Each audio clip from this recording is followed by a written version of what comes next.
आप सब न जाने कितने घंटों से इंतजार कर रहे हैं कि हम उनको देखना चाहते हैं जिनको मोबाइल स्क्रीन पे देखते हैं, जिनको गाते हुए देखते हैं, जिनका आज जलवा कायम है। शिल्पी जी इस मंच पे पधार रही हैं, मैं उनका हार्दिक स्वागत अभिनंदन वंदन करता हूं। साथ ही साथ आप राहुल पांडे जी, अंजलि भारती जी, आप लोगों का हार्दिक स्वागत। भोजपुरी के सुप्रसिद्ध गायक और नायक अभिनेता आदरणीय हमारे विजय चौहान जी, आपका भी हार्दिक स्वागत अभिनंदन। और पूरे सदन से मैं चाहता हूं एक गड़गड़ाहट जोरदार की तालियों से स्वागत होना चाहिए। भाई ऐसे स्वागत थोड़े ना हो गए तो हमने की बस बलिया में बात जला अगल बगल सुना जला। बिहार के तरफ से स्वागत होना चाहिए। बिहार बड़ी उर्जवान मिट्टी है। जोरदार की ताली हो जाए एक बार मंच के लिए। हाँ, बहुत बहुत धन्यवाद। अब कमेटी से मैं चाहूंगा आदरणीय हमारे बड़े भैया रवि सिंह जी और अनेकों लोग हैं कि रिबन तैयार किया जाए। जो फीता काटने की प्रक्रिया है उसको तैयार की स्टार इस मंच पे उपस्थित है, तो बड़ा ही शुभ घड़ी है, बड़ा ही संजोग अच्छा है कि सभी लोग एक साथ उपस्थित हैं और रिबन कटे। उसके बाद 2-4 शब्द मुख्य अतिथि जी के मुख से, उसके बाद कार्यक्रम आगे बढ़े। 1 मिनट थोड़ा जगह बना दिया जाए। हम चाहेंगे इसी कड़ी में आप भी साक्षी बने। श्री विजय चौहान जी, शिल्पी जी और अंजलि भारती जी, राहुल पांडे जी, आप सभी लोग खड़े हो जाइए, आ जाइए।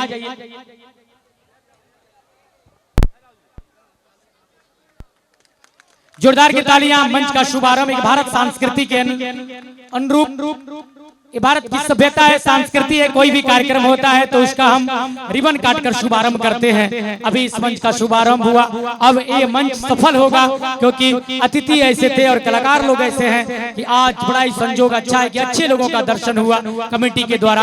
आप सभी लोगों का हार्दिक स्वागत अभिनंदन। इलेक्ट्रॉनिक मीडिया, प्रिंट मीडिया से पधारे जितने पत्रकार बंधु हैं सभी लोगों का हार्दिक स्वागत अभिनंदन करेंगे।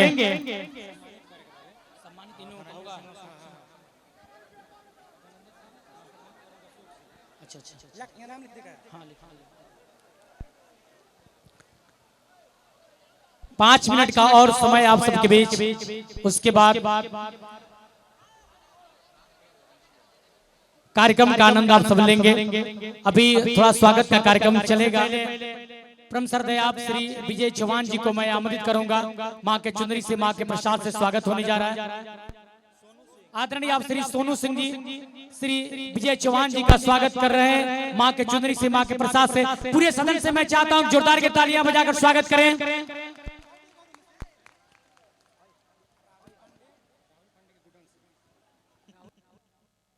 आदरणीय आप राहुल पांडे जी, गायक, इनका स्वागत करेंगे। गुड्डन सिंह जी,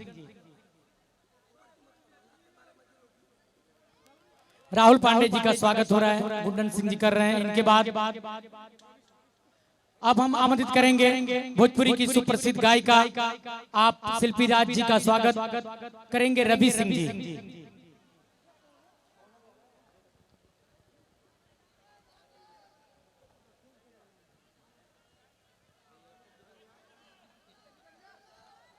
अच्छा, कैमरा भी चल रहा है भैया, ये लोग कुछ कवरेज नहीं कर पाएंगे लोग।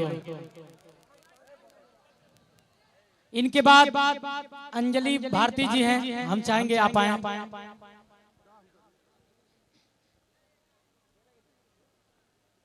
अंजलि भारती जी का स्वागत करेंगे आदरणीय बड़े भैया गुड्डन सिंह जी। इनके बाद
हेलो हेलो हेलो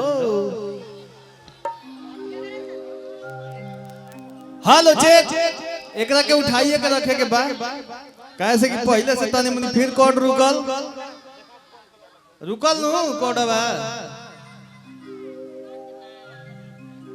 हम इधर का रहे हैं उधर नहीं का रहे हैं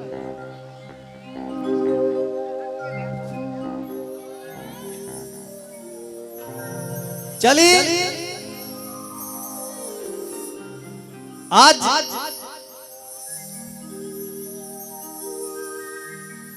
हम अपना दिल से बड़ा खुश बानी इतना खुश बानी इतना खुश बानी इतना खुश बानी कि इतना खुश बानी ये बतलावे वाला बात नहीं है।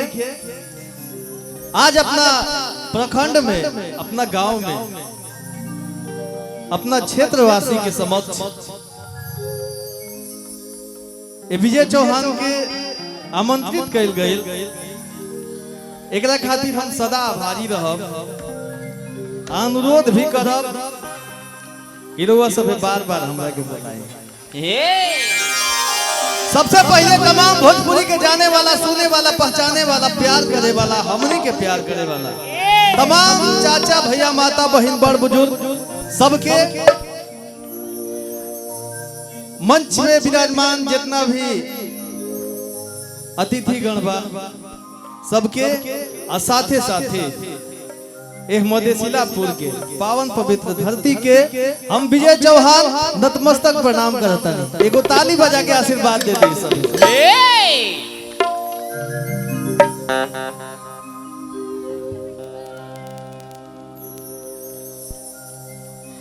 इनमें से सब लोग हमारे घर जानता है हम कहाँ कौन गांव के हैं नहीं क्या पता तो हम लोग के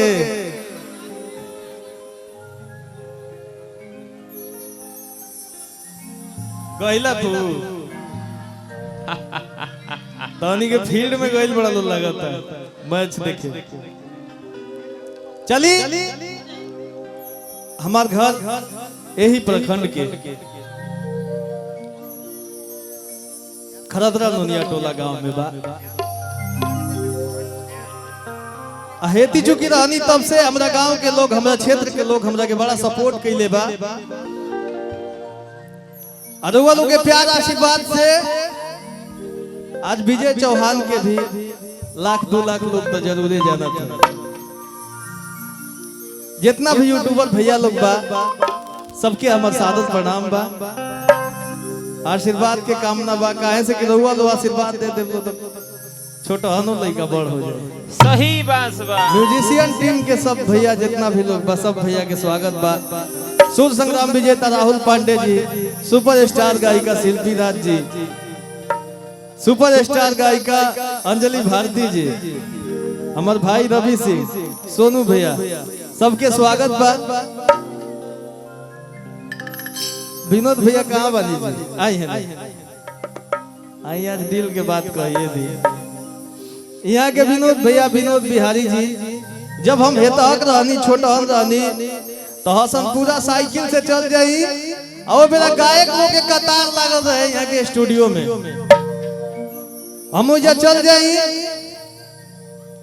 का करी छोट बच्चा रहनी भैया के बड़ा प्यार स्नेह मिलल बा हमरा वो प्यार को वो हम ना भुलाए ऐसा ही आशीर्वाद प्यार बनौले रहे। चली